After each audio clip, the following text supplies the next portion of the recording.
Hello दोस्तों, SSC की तैयारी करने वाले के लिए बहुत बड़ी खुशखबरी निकल के आ रही है। एसएससी की एमटीएस की और हवलदार की वैकेंसी आ चुकी है। उसका ऑनलाइन एप्लीकेशन आवेदन करने की भी तिथि जो है वो आ गई है। तो चलिए इस वीडियो के माध्यम से हम लोग जानते हैं कि इसमें किस किस तरह के किन किन चीज़ों के लिए नोटिफिकेशन आया है। तो चलिए हम लोग वीडियो में आगे देखते हैं। तो एसएससी एमटीएस हवलदार की जो वैकेंसी है वो निर्गत हो चुकी है, रिवील हो चुकी है। इसमें जो टोटल पोस्ट की संख्या है वो 1558 पोस्ट है। तो 1558 पोस्ट के लिए यहाँ पर आवेदन आमंत्रित किए जा रहे हैं, जिसमें एमटीएस मतलब मल्टीटास्किंग स्टाफ। जो लोग नए हैं उनके लिए वो जान ले, मल्टीटास्किंग स्टाफ। और जो है हवलदार के लिए जो है वो वैकेंसी 360 वैकेंसी है। तो टोटल हमारे पास 1558 वैकेंसी के लिए आवेदन आमंत्रित किए जा रहे हैं। इसकी जो अप्लाई करने की जो तिथि है वो 30 जून से स्टार्ट हो गई है और जो 21 जुलाई तक चली जाएगी। तो आप अंतिम डेट का वेट ना करें, आप जितना जल्दी से जल्दी हो सके फॉर्म भर लें। तो अगर किसी तरह का फॉर्म भरने समय अगर किसी तरह का आपको कोई दिक्कत आ जाता है तो 26 से 28 जुलाई तक आप अपने रजिस्ट्रेशन आईडी से आप उसको करेक्शन कर सकते हैं। लेकिन ध्यान रखा जाए कि किसी तरह का इसमें कोई एरर ना आए, कोई अशुद्धि ना आए। फी जो है वो जनरल और ओबीसी के लिए 100 रुपये है, लेकिन एसटी और एससी के लिए कोई शुल्क नहीं है। उसके बाद एज की बात कर ले तो अलग अलग पोस्ट के लिए अलग अलग एज है ना। एमटीएस के लिए जो है वो 18 से 25 साल है और हवलदार के लिए 18 से 27 साल एज है। दो एज ग्रुप में है। प्लस जिसमें जो एसटी होंगे और एससी होंगे इनको 5 साल की छूट है और ओबीसी को जो है वो 3 साल की ऊपरी आयु में छूट है। अर्थात यहाँ पर जिनका 27 साल है अगर ओबीसी के अंतर्गत आते हैं तो जिनका 30 हो चुका है वो भी फॉर्म भर सकते हैं, और जिनका 35 हो चुका है एसटी एससी का वो भी इस फॉर्म को भरने के लिए एलिजिबल है, योग्य है। अर्थात सारे लोग इसको फॉर्म भर सकते हैं। इसलिए प्रयास करना चाहिए, क्योंकि एसएससी का जो सिलेबस हो गया है वो काफ़ी नॉर्मल हो गया है। आप बहुत आसानी से अगर आप 10th में 9th में अगर बहुत अच्छा से पढ़ाई किए हैं तो आपका ये एग्ज़ाम बहुत आसानी से निकल जाएगा।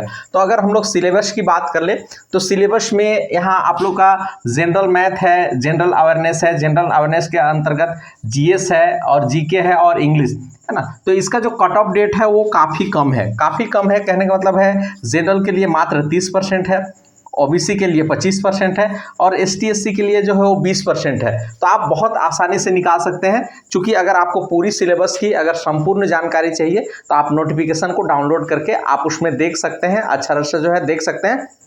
काफ़ी आसान भाषा में दिया गया है, आपको समझने के किसी तरह की परेशानी नहीं होगी, है ना।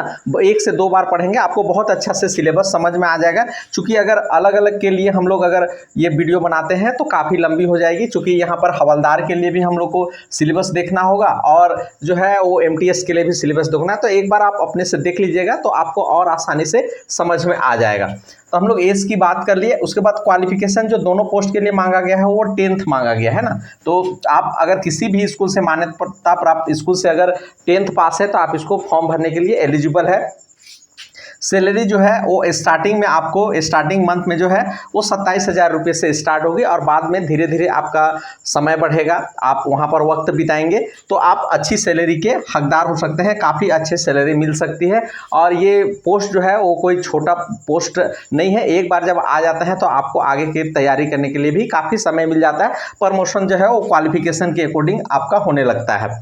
अब हम लोग सिलेक्शन प्रोसेस की बात कर ले, प्रोसीजर की बात कर ले तो ये हमारा सिलेबस है। और उसके बाद अगर फिजिकल की हम लोग बात कर ले, चूँकि यहाँ पर जो फिजिकल है सबसे पहले आपका क्या होगा है ना, रिटेन होगा।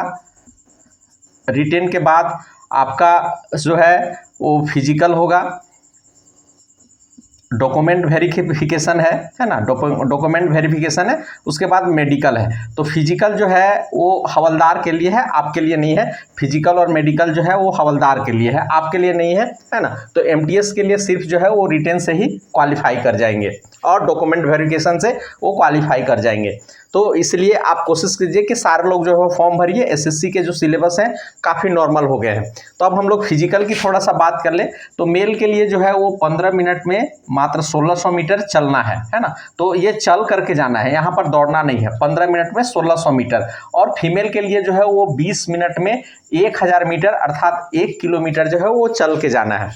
हाइट की बात कर ले मेल के लिए जो है वो जनरल के लिए 157 होना चाहिए, और अगर एसटी और एसटी कैटेगरी के हैं तो उनके 152.5 सेंटीमीटर होना चाहिए। फीमेल की बात कर ले तो जनरल के लिए 152 है और एसटी एससी के लिए 149.5 सेंटीमीटर होना चाहिए।